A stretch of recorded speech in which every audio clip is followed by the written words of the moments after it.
Welcome to Manage to Engage, the podcast from clearandopen.com, dedicated to the evolution of you because businesses grow when people do. Serving leaders, managers, and people who will be, helping you reach excellence in your work and achieve your personal goals at the same time. Sign up for the free course at clearandopen.com. That's where the agonizing sometimes balance comes in, because as an employer, you don't have the luxury oftentimes of waiting until the right time. Right time according to what? Ultimately, in a business context, results are king. Hi, it's Joseph, and thanks for tuning in to Manage to Engage, the podcast from clearandopen.com. Think your people don't listen to you? Think again. There's no power in whining about people not listening. There is power, however, in working to improve your communication so that people are more likely to hear you. This is the second and final part on the Buddha's 4 principles of right speech applied to leadership and management, and it's universal to serve anyone, but especially managers. Keep listening to find out more.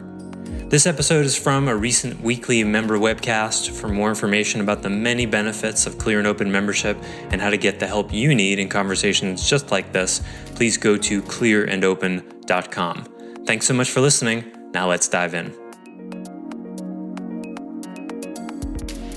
Now, we all have heard the management phrase, praise publicly, discipline privately.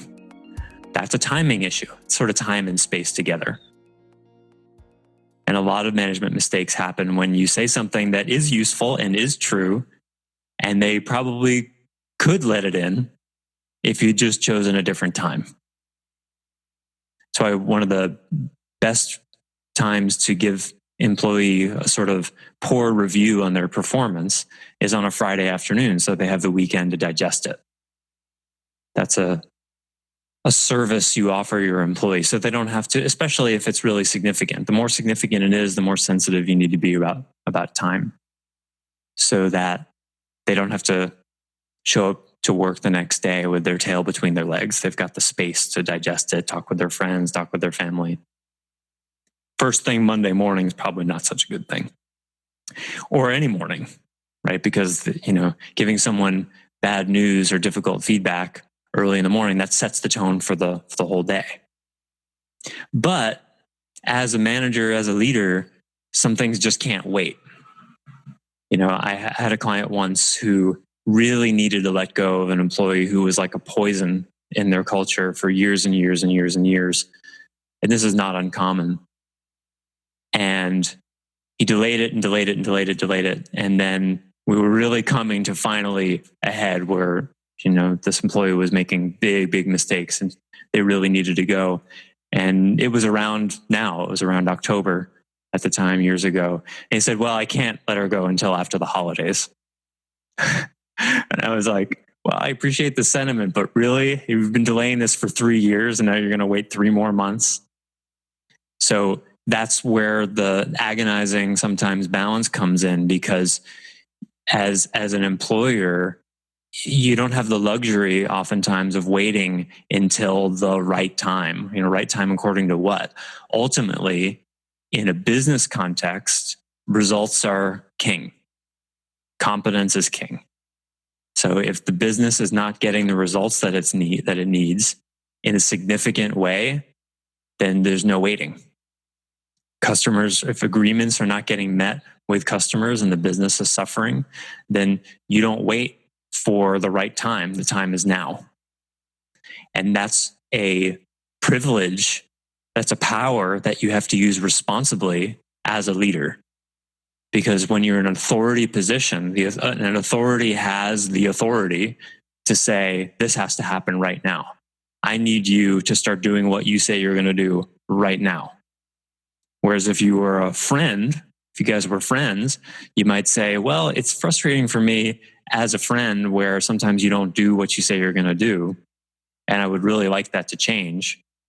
When you don't have authority over that person, you might be able to make a strong suggestion, but you can't really do much beyond that. But when you're a manager or a leader, it's another story. You have the authority to say, this just isn't okay. and it needs to change yesterday. But with that power, like Voltaire said, and Spider-Man, comes great responsibility. Spider-Man took that from Voltaire. But Spider-Man really made it popular, or we should say Stan Lee made it popular. Can they take it in? It's fourth. This is possibly the trickiest one, I think, especially as a manager. Can they receive what you're saying? Because look what we're saying here. Even if it's true, even if it's the right time, and even if it's useful, that's a compelling argument to open your mouth about something with someone. But then this fourth one is a huge asterisk. Can they receive it? That's a huge asterisk. That's a game changer. Because it means that even if it's true, even if it's the right time, even if it's incredibly useful, you shouldn't say it unless they can receive it. And or you have to say it in a way they can receive it. This is an immense amount of responsibility. And the more authority you have over someone, the more responsibility that is. But it also has another asterisk on it in a business situation. Because a manager in a business situation has the rule of competence there. So, if an employee is not doing something well and it's, and you're losing customers because of it, and you go, well, I need to tell this person that half of the time they're making people very uncomfortable when they talk to them, especially customers. And they have a self-image that they're the nicest guy in the world. And I don't think they're ready to hear this. What are you going to do? It has to happen. They have to be told. So again, it's context versus content here. At least then you'll wrestle with wow, I don't think they're ready to hear this. If you wrestle with that, you're going to be more likely to find a way that they actually can. After many months of asking people there's this beach I hang out at 5 minutes away here. That's kind of like part park, part beach, part resort. And smoking in the state of Hawaii is not allowed in parks or on beaches, which is really interesting. And so after many trials of asking people very politely not to smoke because it bothers the hell out of me, I've given it up.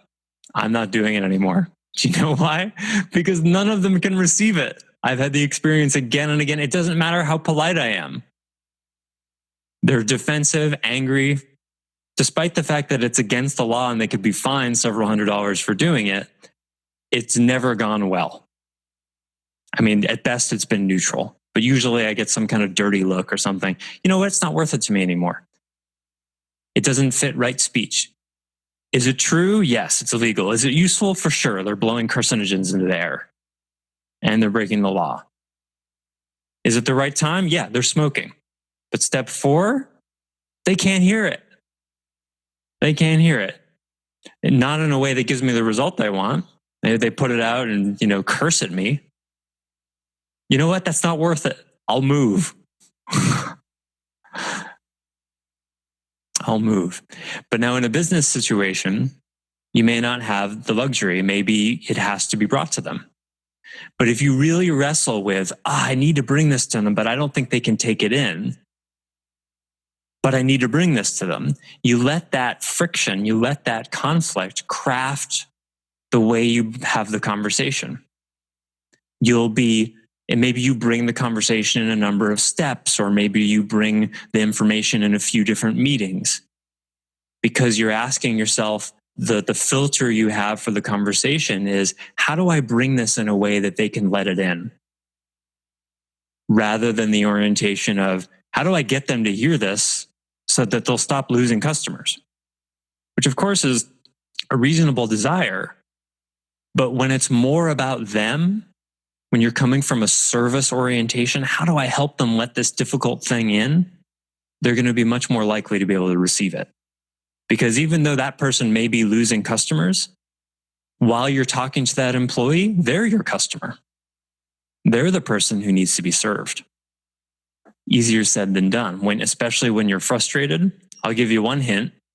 If you're frustrated, if your heart is beating fast, if your breathing is shallow, don't open your mouth. Just don't. That's a really good clue. Joseph, it seems this last one would open up content versus context and meta. Like if they can't hear it, isn't that a good indication that there's a meta issue that you haven't addressed? Yeah. When it's a great question, Jamie. I wish I'd made this up myself, but actually a colleague of mine gave it to me. I was in a really difficult spot with a client where they really needed to get something, or so I thought, because one never knows, but they were really missing something. And I needed to hold them accountable to something that was really important that they were missing again and again and again. But I also had the sense that if I really brought it, that they would freak out and quit. And I'd been dancing around it for a while. And I was relating this to a colleague.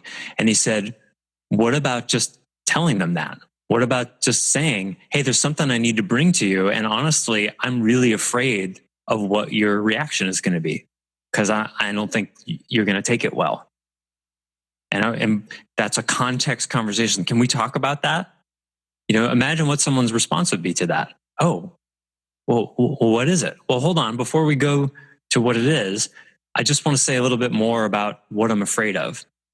My experience of you has been that it's hard for you to take bad news, or that, you tend to get defensive, and I'm really trying to help you here. This is not about putting you down. And here's some ways in which I think the weakness I'm about to talk with you about is actually a reflection of your strengths. You could spend a half an hour on that. You probably only need to spend 3 or 4 minutes, but think about how much care they're going to experience, where you're talking about, hey, how this impacts you really matters to me, and I need to bring it because it's really important, but I just wanted to talk for a few minutes about how you receive this. If you do that and then they freak out, then there's really not much you could do. And that's really doing them a favor.